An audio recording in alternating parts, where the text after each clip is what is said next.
लेकिन अब तेलंगाना का वोट प्रतिशत सामने रख देते हैं आपके। तेलंगाना का वोट प्रतिशत क्या कह रहा है हमारे एग्जिट पोल में, आइए वो आपके सामने रखते हैं। पहले वोट प्रतिशत आपके सामने आएगा और उसके बाद सीटों में कैसे परिवर्तित हो रहा है वो भी आपको देखने को मिलेगा। तो देखिए ये है वोट प्रतिशत।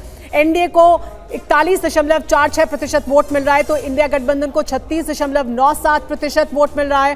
डीआरएस प्लस को 15.33% वोट मिल रहा है। एआईएमआईएम को 2.27% और एनडीए के खाते में 3.97%। तो देखिए एनडीए को यहां पर वोट प्रतिशत ज्यादा मिल रहा है इंडिया गठबंधन से।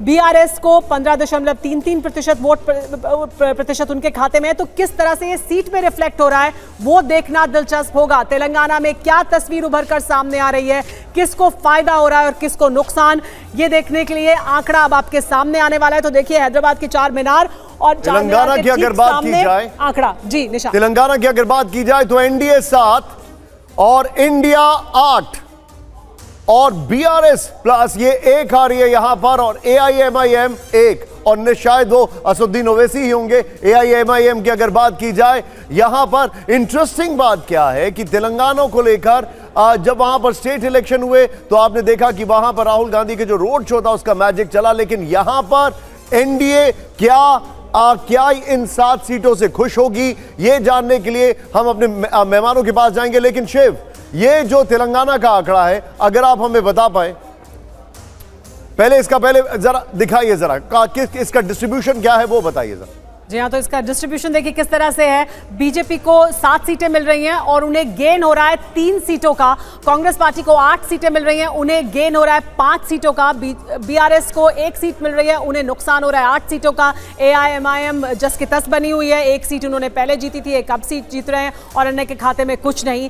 साथ ही आगे बढ़ने से पहले हमारे एक दर्शक हैं जो हैदराबाद सीट के बारे में जानना चाहते हैं, वसीम हैदराबाद सीट के बारे में जानना चाहते हैं, तो वो आंकड़ा भी शिव आप रखिएगा। लेकिन ये तस्वीर एग्जिट पोल की तेलंगाना की। हमारे साथ इस बीच तेजस्वी सूर्या जुड़ गए हैं, बीजेपी के युवा नेता और खुद उम्मीदवार, खुद कैंडिडेट भी बैंगलोर दक्षिण से। तेजस्वी, बीजेपी को अच्छी बढ़त मिल रही है लेकिन पिछली बार की तुलना में नुकसान हो रहा है, और जितना बीजेपी को नुकसान हो रहा है, 7 सीट का लगभग नुकसान हो रहा है, उतना ही कांग्रेस पार्टी को फायदा हो रहा है। इसे किस तरह से देखते हैं आप?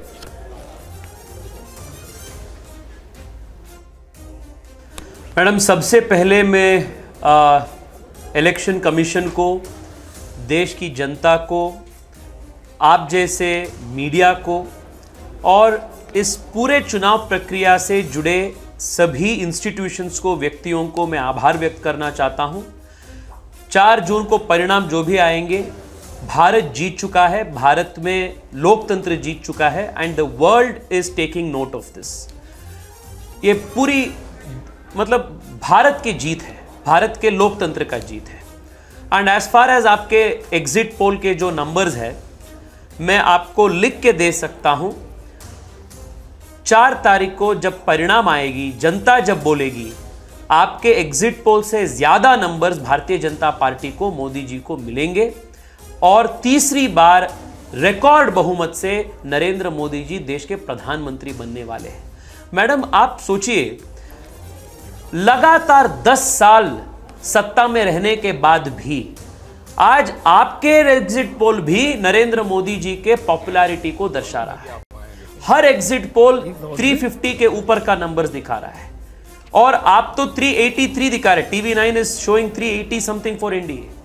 मतलब ये विश्व के इतिहास में, मैं भारत का नहीं बोल रहा हूं जी, पूरे विश्व के आप इतिहास में जब देखते हैं, ऐसा एक दूसरा उदाहरण आपको विश्व स्तर पे नहीं है जहां तीसरी बार जनता के बीच में, इतने बड़े लोकतंत्र में, इतने सारे विविधता भरे देश में, जब तीसरी बार एक व्यक्ति प्रधानमंत्री के रूप में जनता के बीच जा रहे हैं और वापस इतने बड़े मात्रा में वो लेकर वापस आ रहे हैं, इसका तुलना पूरे विश्व में नहीं है।